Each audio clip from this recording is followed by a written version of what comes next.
Oh, good morning and welcome to Wellspring. Good to see all of your smiling faces. Yeah, it's nice. So, my name is Edward Burlbaugh. I'm glad to be of service today as part of our November 23rd, 2025 service team. One of the hats I wear. So let's start out with some announcements. As everyone has heard so many times now, every Sunday morning we have early birds, starts at 9:30. We have both folks here in the social hall and on Zoom. And the link is in the weekly email and on our website. If you need more information, you can speak to almost anybody here that will know that. Our speaker today is Reverend Sandhi Scott, all the way from Truth or Consequences. And next week we have Donna Stryker, all the way from almost Oregon, New Mexico, which is just up the hill, by the way. And both, I'm looking forward to hearing both of these. Our Thursday evening group continues to meet. We meet here at 7 o'clock in the social hall, and we're on Zoom for those who prefer to meet from home. And you can speak to me or Cleona to get the Zoom coordinates to get on board with that. So last night was, yesterday evening was our November outing, and we all went to dinner for a gratitude dinner at Santorini's restaurant. And a good time was had by all y'all. Yeah. For December, we're going to attend the Mesilla Valley Chorale as they sing their Christmas concert, and our very own Judy Bethman is the director of that. Tickets cost $10. So you can get them from Judy. And last year they sold out, which is sort of getting to be usual. And so you might check with her, they're $10. And that is at the Rio Grande Theater at 3 o'clock on December 14th. And lastly, our prayer team remains ready to serve and support you. And you may submit a prayer request via our website, or you can give it to me, and I will take it with me and get it on the prayer list. We meet on Tuesday afternoons at 4:15. And our suggestion is that if you put your name on the list or a friend's name on the list, that maybe you also spend a few minutes there, starting at 4:15, sitting in your quiet space. Just feel that connectivity with the prayer that's being done on your behalf. And we know prayer works.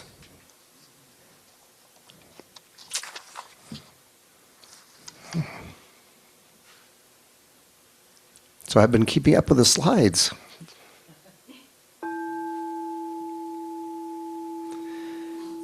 Well, let's just take a moment and breathe in.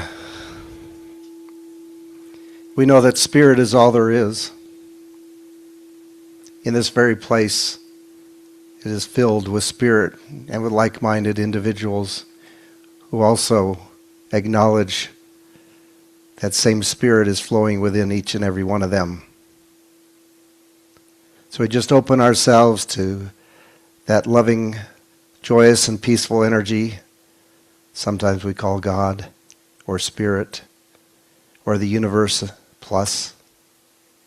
We open ourselves to that, knowing that everything that we hear today has a purpose.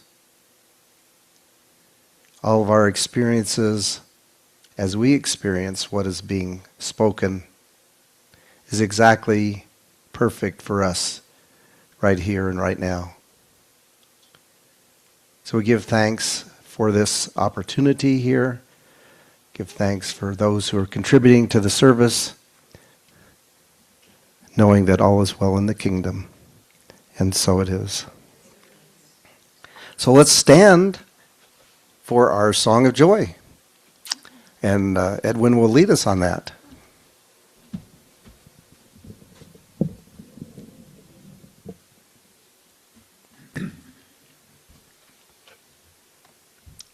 I was thinking the song of joy song that we start with, is a way of getting the energy flowing in your body. If you don't know the song, well, put your mind in your belly and feel that energy. So this is a song we're very comfortable with. We've sung it a long time.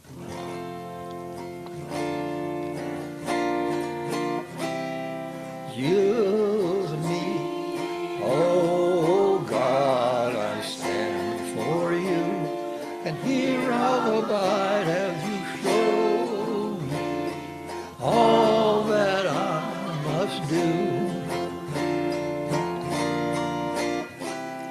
I used to think God was the sun, God is the sun, but God's so much more than the earth or the stars are all of creation. God is creator, all in all, needing us to find His light as me, as you, so use me, oh God, I stand for you, as you show me all that I must do. Command my hands, what must they do? Command my life, it's here for you. God is the love that heals all creation. God is creator, makes all things new. And God needs us to shine His light as me, as you, so use me. Oh God, I stand for you, and here I'll abide as you show me all that I must do. And God needs us to shine its light, and God needs us to shine its light, and God needs us to shine its light as me, as you, so use me. Oh God, I stand for you, and here I'll abide as you show me all that I must do. Show me all that I must do. Show me all that I must do. All right. Beautiful. Let's give yourselves another hand. All right, so let's read together our vision, mission, and affirmation. And our vision is to elevate spiritual consciousness in our world. Our mission, to support individual spiritual quests through celebration, study, counsel, loving fellowship, and service. And our affirmation for the month, my heart overflows with gratitude for the abundant blessings in my life. I see Spirit's love in all things and affirm the good that is always present. With appreciation, I give and receive freely, knowing that I am part of an infinite cycle of abundance. Oh, thank you. And now we have Miss Judy as our special music today. Mm-hmm.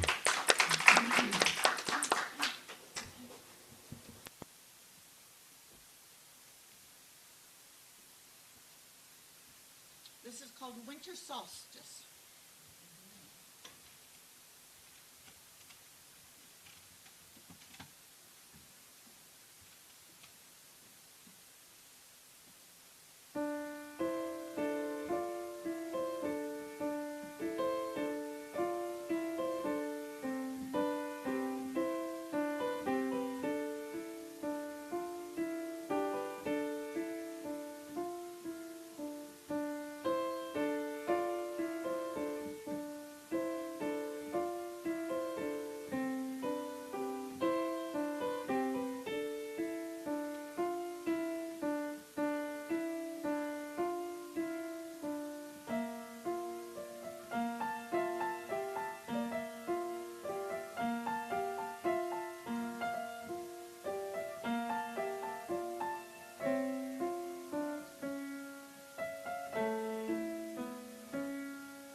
Thank you, Judy.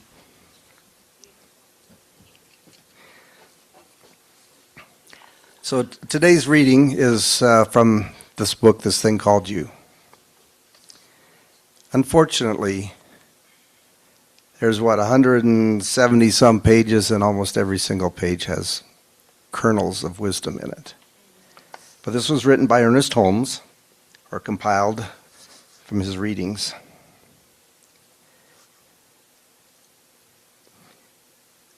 The barriers between you and your greater good are not barriers in themselves. They are things of thought. It is because of this that all things are possible to faith. Jesus summed up the whole proposition when he said, "It is done unto you as you believe." In interpreting this saying, however, you must pause after the word as. Think about its meaning, and you will discover that he was saying that life not only responds to your belief, it responds after the manner of your believing, as you believe. It is like a mirror reflecting the image of your belief. While the laws of mind, like all laws of nature, are neutral, good must finally overcome evil. Evil is a negation. Good is positive. Like light and darkness, darkness cannot overcome light, but light can neutralize darkness. This is why Jesus said, if you seek the kingdom first, everything else will be added.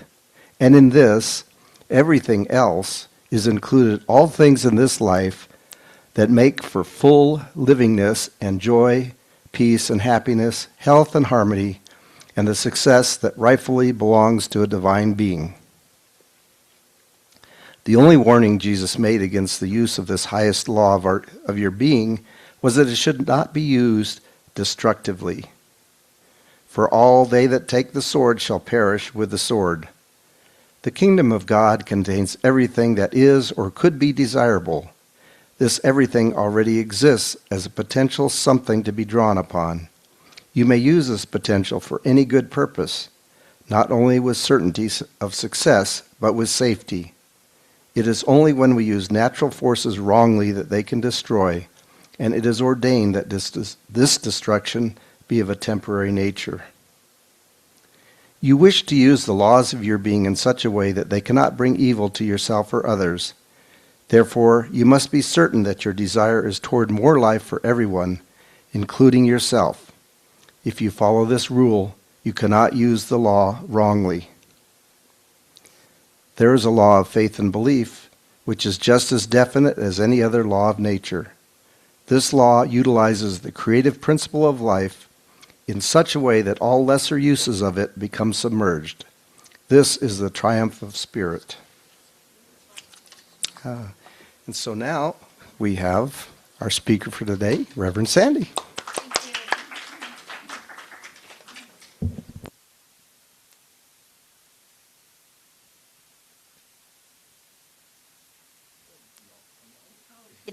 Thank you.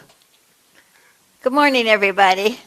So good to see all of you and to be here.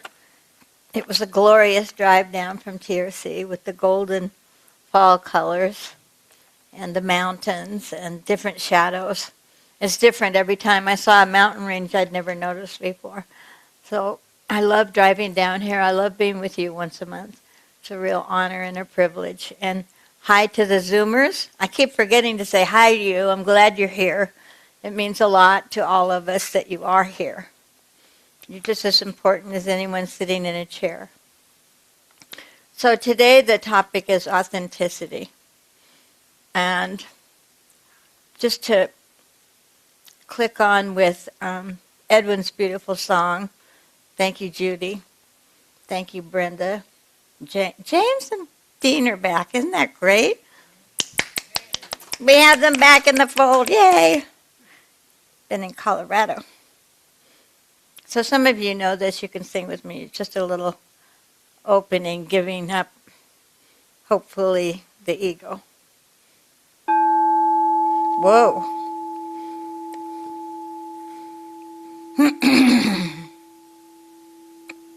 Spirit of the living God, fall afresh on me.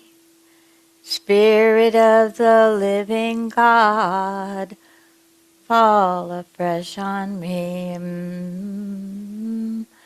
Melt me, mold me, fill me, and use me.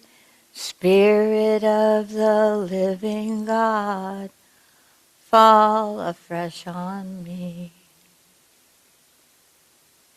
And just take a moment and say, how would you like to feel when you leave here today? Hopefully you will receive some gifts of thoughts that may ring true for you. Meet new people, enjoy fellowship in the social hall, and afterwards with Zoom. There are many gifts here at Wellspring. Just the gift of its wonderful presence in this beautiful Doña Ana Valley.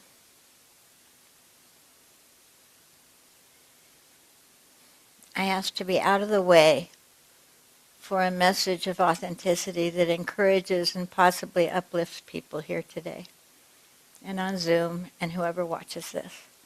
For this I am forever grateful. Amen. Swaha, so it is. However you like to end your stuff. So authenticity is one of my favorite words because I've been authentic since birth. I didn't fit in with my family. I don't know about all of you, but most of us have been misfits in one way or another. And I think you're authentic because you're here this morning. Because who goes to a New Thought community?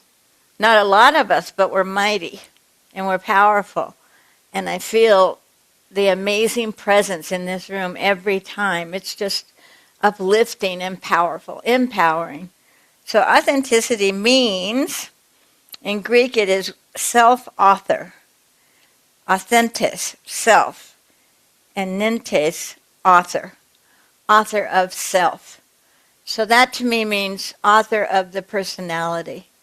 That I was molded into a personality that didn't fit at all. Not at all. I mean, boarding school in San Francisco when I just wanted to be home with the cows. So I was molded into what my parents missed out on being, I think. And it was very uncomfortable for a very long time.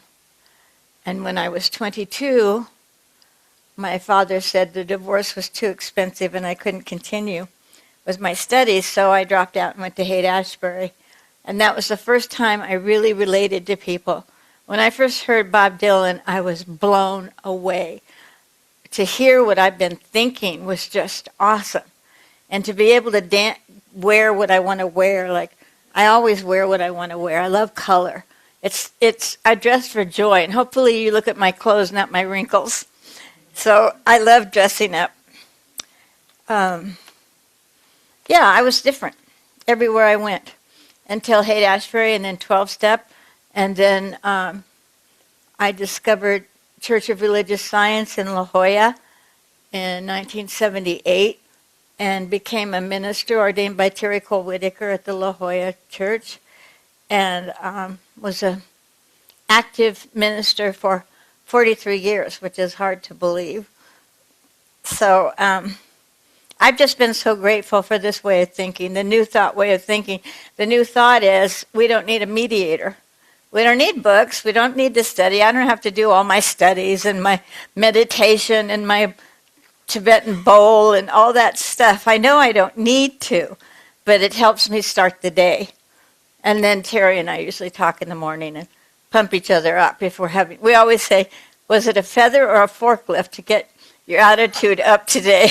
Sometimes it's a crane. It's like, whoa, this takes a lot of adjustment.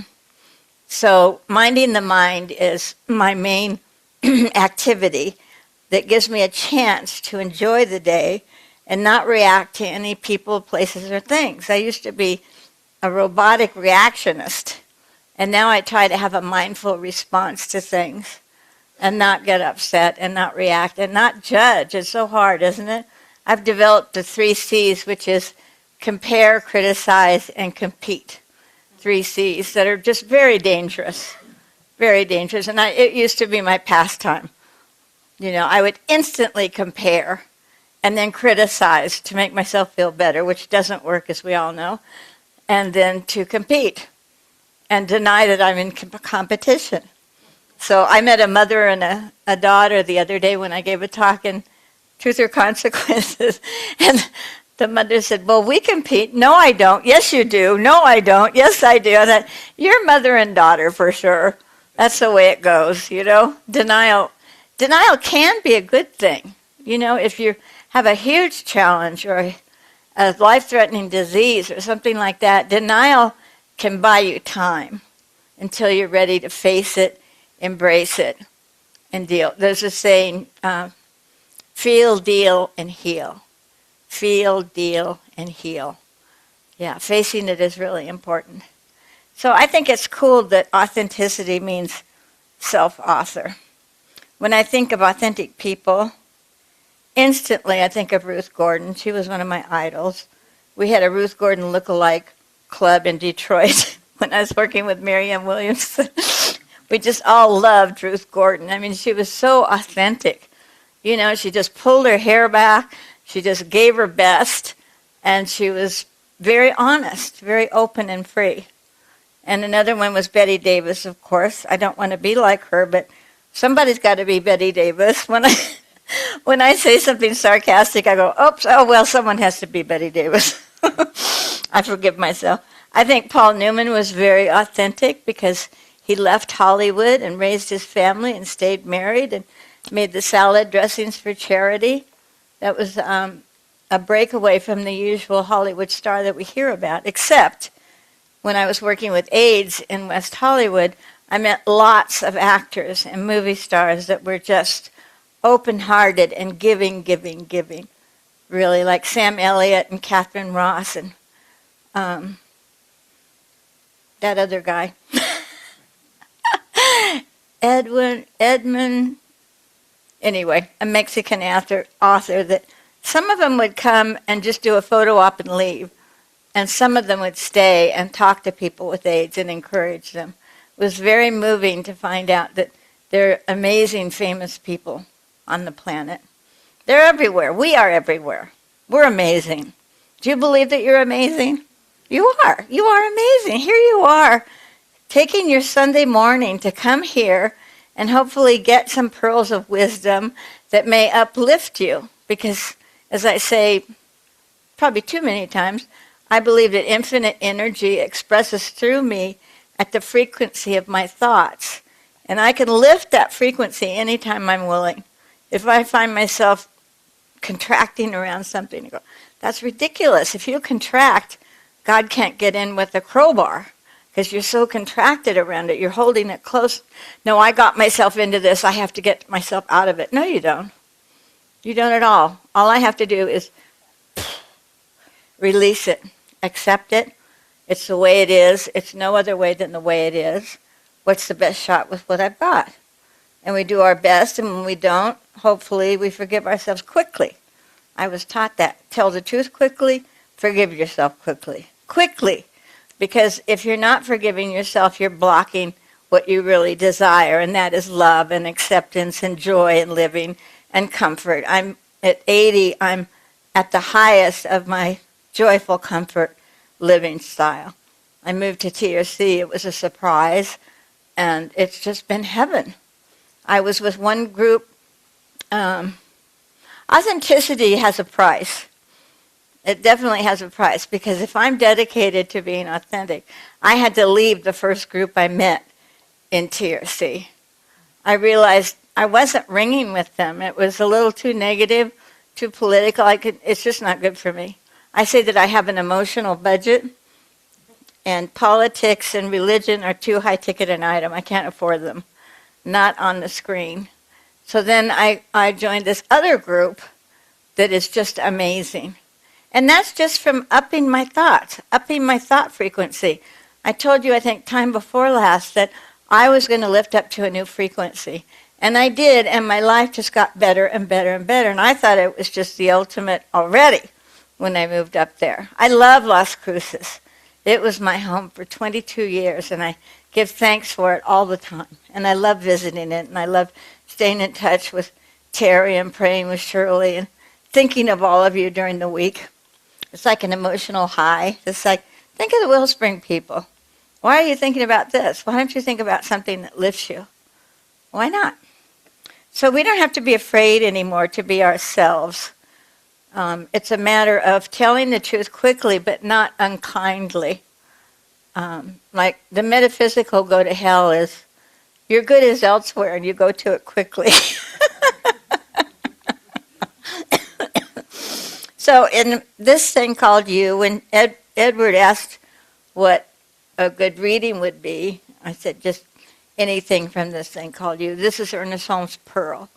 It's just full of wisdom and full of truth. And if I want to get centered, all I have to do is plop it open. So what came for today, this is a beautiful bookmark. My childhood friend went to Paris, and she brought this from Notre Dame. Isn't it pretty? It has the Madonna and the cathedral and a sunburst. Notre Dame. It's hard to come home after spending 9 months in France and say Notre Dame, because it's Notre Dame.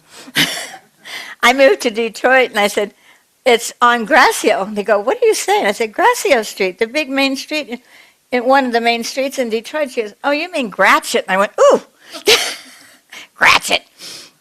So different strokes.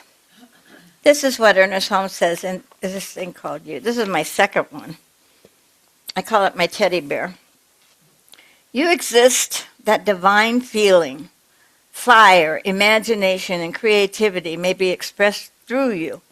The Spirit comes to you with a new and fresh creativity. You need not ask what others have done or how they have done it. Be yourself and express life as you find it. Never imitate. Trust the self. Find the self in God and God in the self. And as you know, I have the big S and the little s for self, for the infinite self and the personality self. I usually have I think it's lime green and it's not here today.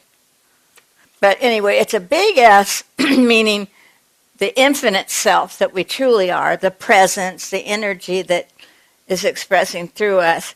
And then we have the little picture in S, I hope this is right, with the little s being rocked in the bottom of the big S.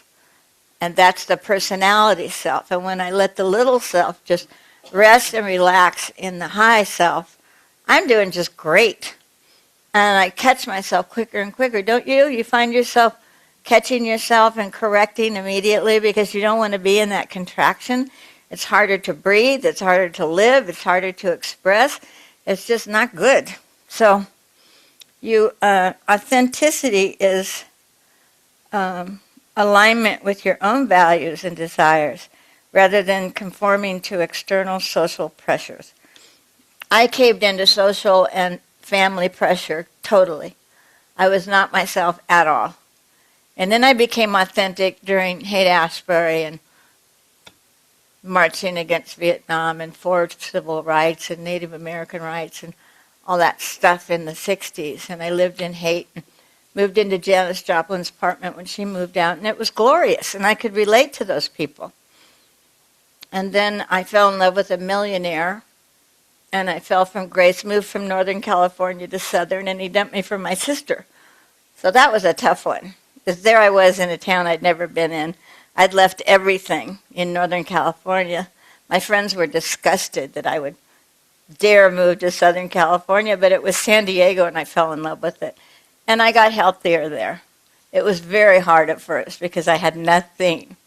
And just my 58 Volkswagen and not even a cat. It was just a very lonely start in a strange city. And then finally, I was sent to 12-step program, thank God, and it saved my life, and it gave me a way of thinking and expressing life, taking responsibility for my actions, making amends when it's required. I say a good day is when I don't have to owe anyone an amends. That's a really good day. Because I have a rapid-fire tongue, ready, fire, aim. I blurt a lot, and less because it's not good. But the quality of being genuine or real when you raise your frequency, life changes. Like I raised my frequency when I had to move, and I wound up here. And I said, Tahoe, Mexico, where am I supposed to go? TRC, it was a surprise. And when I moved here and the van left and my friends left, I was alone and didn't know anyone. And I panicked a little bit. But when I woke up in the morning, I was home, and I've been home ever since. It's the friendliest town I've ever been in, and I've met really interesting friends. And a generous man that owns a lot of property lets me do my monthly presentation at his gallery, the Grapes Gallery, and it's just beautiful. It's a great setting because I was trying to meet in little side rooms and cafes, but it wasn't private, was it? It just didn't feel right. One was ugly, and one was not private at all. So now I'm home in this gallery, and he invited me to Thanksgiving, and I go to Sunday dinners at his home with really fascinating people. So my life keeps getting better. How about you? It's just a matter of lifting that vibration. It's really simple, but it's not easy, because if we've been stuck and molded and we've given in and not been ourselves, it's hard to become self, because you may lose friends. I did. I changed my life completely. And I thought I was just really happy and satisfied when I got to TRC, but then I grew a different way. God bless you. So glad the two of you are here. Welcome. So authenticity is vital, I think, because when I'm not myself, there's pressure, and that's cortisol, right? Stress. It's stressful to be doing something that isn't you. It's so stressful. It's not worth it. It's worth changing your lifestyle. It's worth changing your friends. It's worth upping your frequency every time you catch yourself lowering down, because it's dangerous down there. You can go into depression, and depression can lead to the end of your life. It almost did with me. So it's really important for me to watch my mind. I used to have a radio show called What's Between Your Ears, because if you put your hand on your face, that's all 5 senses between your ears. It all begins right there. And it's really important for me to monitor my thinking. So, let's see. It's to be true to who you are, your values, your talents, your feeling, intuition, passion. So are you willing to risk it more? Are you willing to be more authentic? It's a great challenge. It's like when someone invites me somewhere, I used to make up an excuse, and now I just say, well, that sounds wonderful. I won't be there, but I'm sure you'll have a good time. I just do a positive spin. And there's a saying from JFK Jr., whom I grieved and celebrated yesterday, because I was a sophomore at the University of Pacific taking a tennis lesson, and all of a sudden the campus erupted in screams and sobbing and crying, and he'd been killed, and it changed my life. It really did. It was so impactful. It was the first big loss since my grandfather. It was so disillusioning. It was so frightening and awful. It was the first biggie, and then of course we got even almost used to them. RFK, MJK, Malcolm X, a lot of people. A lot of people in Oakland that were killed during the Black Panther. And I supported the Black Panthers because the leaders, they still are university professors, the leaders of the Black Panthers. Not the ones that got the microphone and were ugly and violent and icky. They got the microphone. The leaders didn't get the microphone. Bobby Seale is a professor, and he started hot lunches for grammar schools, or whatever you call them now. Kathleen Cleaver is a devoted professor. I was friends with Eldridge Cleaver till he died, and it was so sad because he was going to ask Kathleen to remarry him. He got very soft and very metaphysical. In fact, he was a guest speaker at a convention of Centers for Spiritual Living. and I got to have breakfast and dinner, not sleeping with him, rats, but, but we had long talks. And one thing he said, I think is worth repeating, maybe you've heard it, that he and his Bobby Seale and Huey Newton were in the front row of a church in Selma when Dr. King was talking. And Dr. King looked at him and said, "Oh, son, you're going to cause so much pain. You can't fight fire with fire. You have to respond to it with love." And he said, "Oh, Sandy, I wish I'd listened, because I found out that I couldn't raise my kids in a communist country, and I came back and went to jail, and now I'm a completely changed man." And he was just delightful. Isn't that neat to know about someone that you can change that much? So when I was living in Malibu and making a lot of money, I thought that was my authentic self. And it was for a while, because I'd been trained by Terry Cole Whitaker, and we were take no hostages. You created it, you can uncreate it. Get a grip, snap out of it. We were like Dobermans for God. And then, like, I mean, we were rigid and we were mean. I would fillet people. I did video classes in 5 cities in California, and I would have people stand up. I'd just fillet them. I'd tell them exactly what they did wrong and what they needed to do to make it right. And you couldn't make me talk like that today. You just couldn't. And then I started working with death, with people with AIDS. And when young people are dying and they want answers and you don't have them, it's a very humbling experience. And it blows away anything that's false, because it's just like having a spotlight on you. What are you going to say? And I learned to say, I don't know what's going to happen when you die. What's important is what you believe, so let's develop what you believe about it. And then Stephen Levine's book, Who Dies, told me that there's nothing to do, there's nothing to say, there's nothing to know. Just offer a space of compassion into which they can empty anything they need to. And if your hospital stories are triggered, don't tell them your hospital story. They're trying to survive their own. So leave that for later. Call someone later. I learned so much. Death was my most severe and most liberating teacher. It really got me to be real. So I'm forever grateful for authenticity. So I had one from Alan Watts. When you end walls of separation, when you think you need to perform, when you think you need being special, when you have a hunger for approval, when you give that up, then you get inner worth, authentic uniqueness, genuine joy, freedom from stories, conscious connection. The false falls away and what is real remains. So I was my story. When I first got to 12-step, my sponsor said, well, you have to give up your story. All you want to do is talk about your wretched past. And it was wretched, but so what? This is time to recover. It's not time to do reruns. You know, I always say we can be trapped from PPFF, pain of the past, fear of the future. Pain of the past, fear of the future. Reruns, rehearsals. You know, when you say, well, what I'm going to tell them when I see them, I'm just really going to give them what I think. It's so silly, isn't it?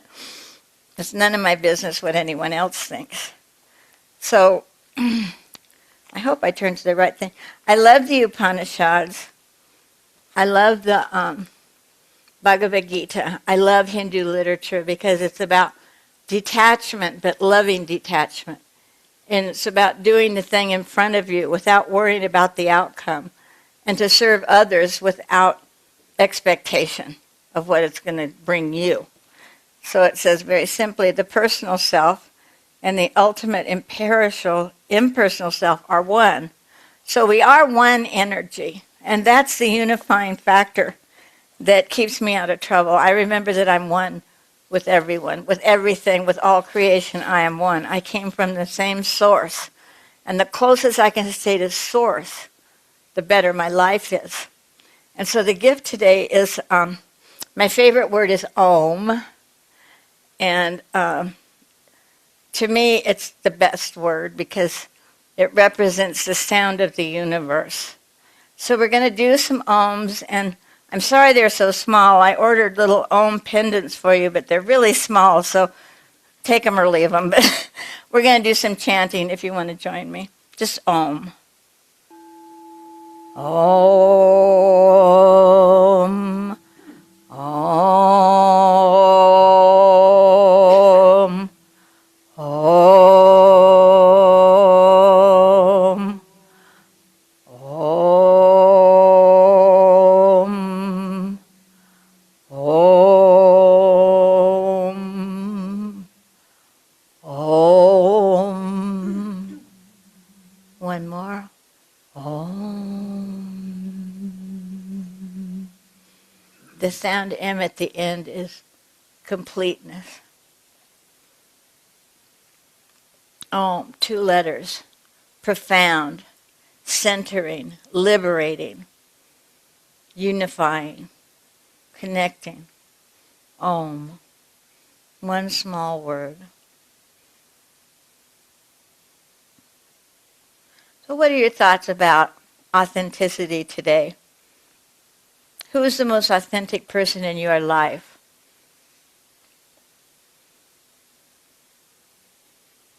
What does authenticity mean to you? Is it just simply being true to yourself?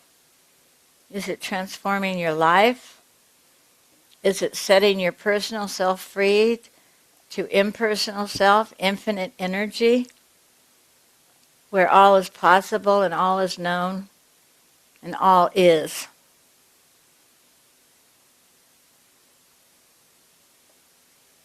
Do you have an idea of how you may be more authentic starting today? Declining invitations, not spending time with toxic people, not talking about depressing topics, stepping aside from toxicity, living in the Om, home sweet Om, home sweet Om. You have what it takes to be true to yourself. You don't have to be afraid or hide behind any kind of mask or act that you've developed to feel safe. There is no physical safety, and nothing physical can fill the hole that we often feel. Only knowing that we are one with the source of all life sets us truly, truly free. Self-liberation starts with authenticity.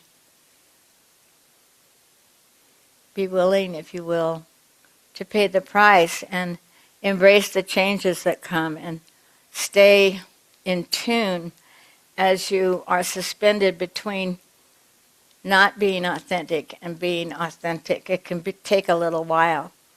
But when you're in suspension, infinite energy and intelligence can get in and guide you and maintain and sustain you. Aurobindo often said, a teacher of Ernest Holmes, he often said, we overcome and overcome until we become. So today we become more of the higher self, the big S, and we let the personal S just being rocked in the bottom curve of the big S, that there is peace within us at any time we're willing to access it. Higher thoughts are available the moment we just lift up and think of something positive instead of negative. It's not denial, it's choosing to be on higher frequencies so that we don't contract or react or any of the 3 C's. Compare, criticize, and compete. There's no need for that. It's the law of attraction. When you set your frequency for the day, there's no reason at all to be derailed from that. You just stay on that frequency and not be deterred or changed. Or say what you think people want you to say. Do what people want you to do. No more false self. Only true self. You are authentic. Just by being in this room shows you are authentic. So take a moment and see yourself as being more authentic in your life. In the morning. In the afternoon. In the evening. and through sleeping and awaking on a high frequency of yes to life.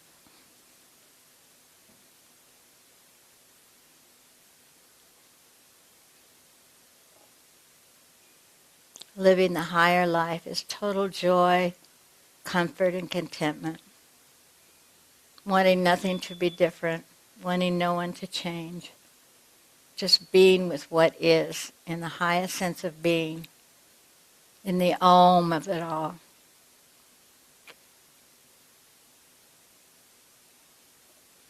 Picture yourself being liberated and truly yourself all the time without causing any harm or being rude, simply choosing up. And the law of attraction takes care of everything. You don't need boundaries when you have set your frequency that attracts people, places, and things on that same frequency. So that's the possibility for today.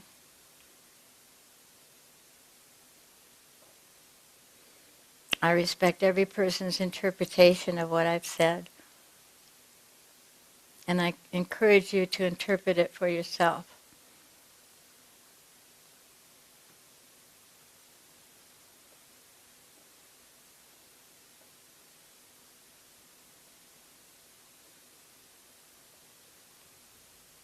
With these uplifting thoughts, we give thanks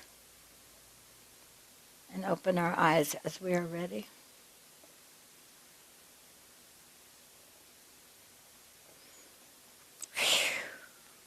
Thank you very much for listening to me today. It's been an honor and a privilege being with you. Thank you.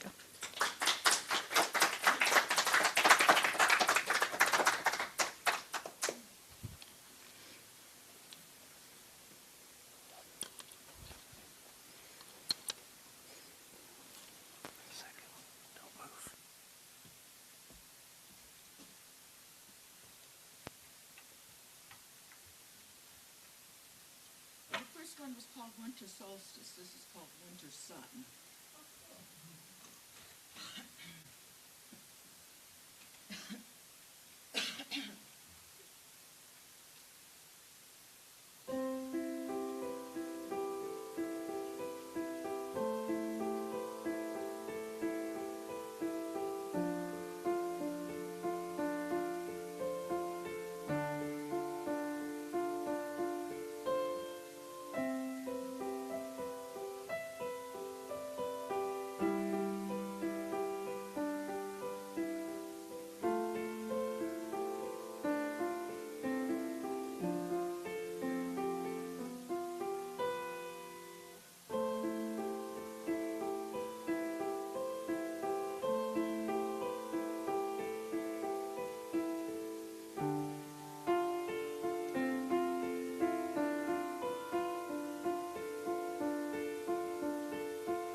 So now it's, thank you, Judy. It's time for our offering. I see Judy's going to provide that service today.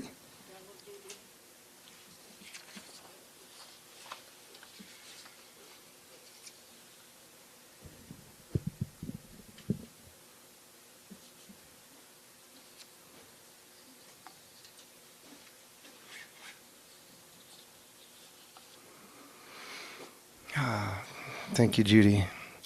As we acknowledge and receive our virtual and in-person gifts, we give great thanks for the offerings that have already been given and those we will be receiving, because we know giving and receiving are both part of the one flow. We affirm that we are also part of that flow.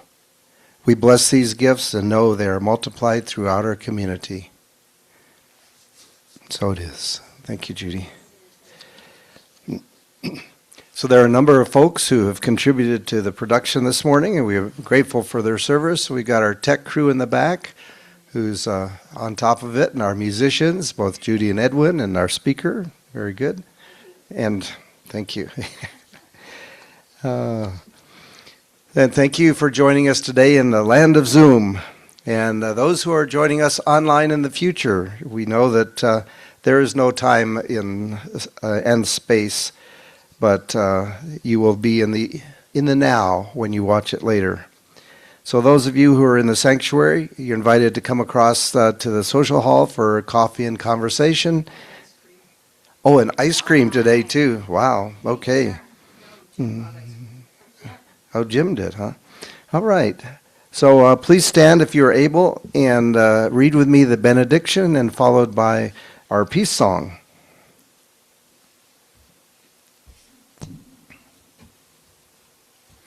Spirit in the midst of us is mighty. Joy, peace, and eternal life are our true nature and flow through us into the world. And so it is. And we frequently join hands in the middle of the aisle here.